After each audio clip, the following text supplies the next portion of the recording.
Bonjour chers auditeurs de l'ODJ Média, notre internaute invité, Najib Mikou, partage son avis et sa réflexion, dans un article qu'il a intitulé « Amnistie conjugale et familiale, un préalable nécessaire au succès de la nouvelle Moudawana », qu'on écoutera ensemble dans ce podcast.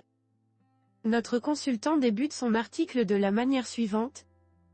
Le chantier de réforme de la Moudawana confié par Sa Majesté le Roi à une commission restreinte de commis distingués de l'État sous l'égide du chef du gouvernement, travaille et avance d'arrache-pied pour que son livrable soit à la hauteur des attentes du souverain et du peuple marocain. Notre internaute invité présente son point de vue initial de cette manière. La commission reçoit au fur et à mesure, et à un rythme très soutenu, toutes les composantes de la société civile, de la classe politique et des institutions publiques concernées. Un ratissage on ne peut plus large pour être on ne peut plus représentatif.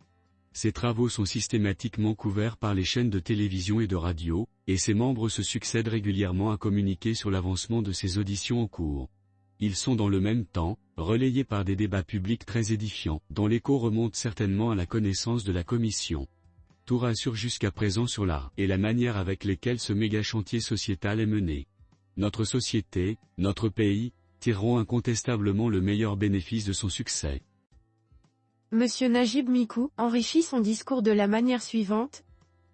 En attendant le livrable qui sera soumis dans un délai de 6 mois, à l'appréciation de Sa Majesté le Roi puis à l'approbation du Parlement, est-il besoin de rappeler que notre société extériorise de la façon la plus nette, au moins 5 phénomènes forts, qui témoignent de malaise profond portant de plus en plus atteinte à sa sérénité, à sa solidarité et à sa cohésion légendaire, à savoir, le taux de plus en plus élevé des divorces et son corollaire l'équilibre des enfants et leur, le recul manifeste du nombre des mariages, la persistance paradoxale du mariage précoce, le nombre grandissant d'avortements et d'enfants nés hors de l'institution familiale, la subrogation, en matière d'héritage dans les familles n'ayant pas de garçons.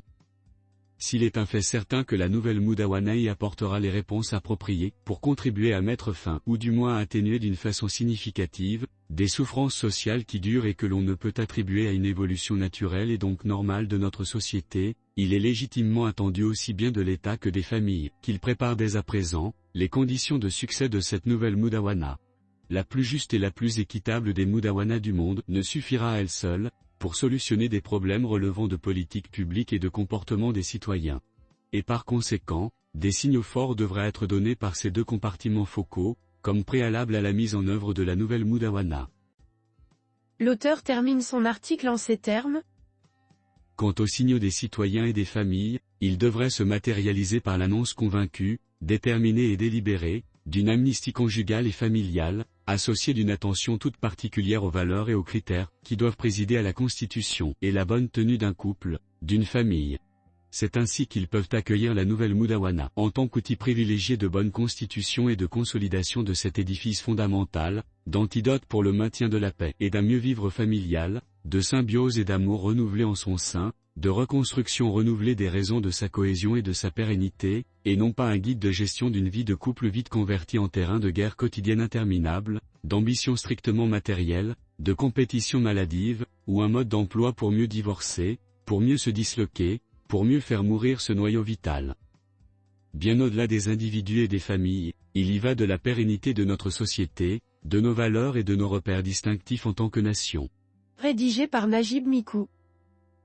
Merci d'avoir écouté ce podcast de l'ODJ Média. N'hésitez surtout pas à nous suivre sur nos réseaux sociaux, Instagram, Facebook, TikTok, LinkedIn et Twitter.